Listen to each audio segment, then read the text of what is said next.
Welcome back, everyone. It is Friday. Happy Friday to you. And that means Mike Keenan, publisher of the Austin Monitor, is here to talk a little bit about city council stuff, what went on last night. Thanks for being here this morning. Thanks so much for having me. Okay, so we want to start with talking about the 75-acre development along Bull Creek in Austin. Let's talk about what the latest is, maybe what was even discussed, if anything, about it. Well, they're just starting to hear about the proposal from the group Milestone to develop the property. Okay. This, as your viewers will probably realize, is the last, really, maybe not the last, but one of the few very large pieces of property in what could be considered the center of the city, without any zoning. So they haven't decided what sort of development they're going to do there. The council heard the very early stages of that discussion yesterday. Developers want slightly more density than the neighborhood is comfortable with, it seems, at this point.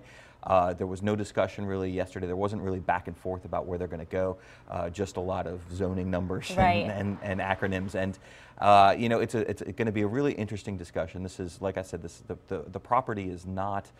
It's not usual for council to have to do this. Sure. And so it'll be interesting to see where it goes. Exactly. I think that's one of the biggest things is how interesting it will be. Okay. Also, you know, talking about one specific city leader, talked to the city manager to find out how exactly the city would save if they cut over 30 vacant city jobs. So let's talk about that. I mean, why haven't these positions been filled? It's a great question, and it's one with some history here. Sure. Folks may forget that Councilmember Mike Martinez really got into this a couple budget cycles ago, went through each individual department's budget, asking each individual department to justify their vacant positions. Right. And so some of this work has already been done.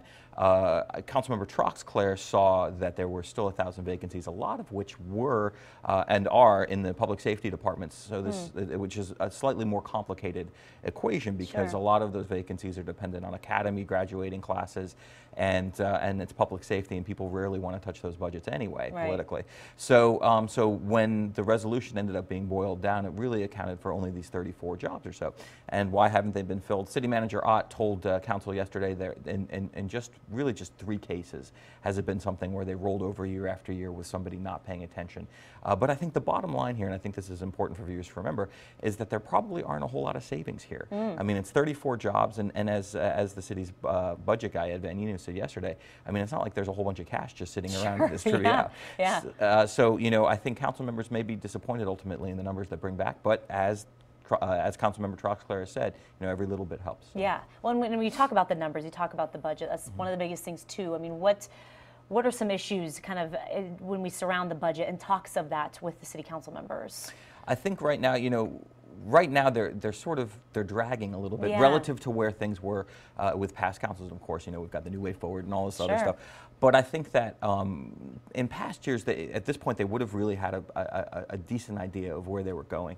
I think there are outstanding questions, particularly with the property tax appraisal challenge, which I think we were supposed to hear something about yesterday, haven't yet.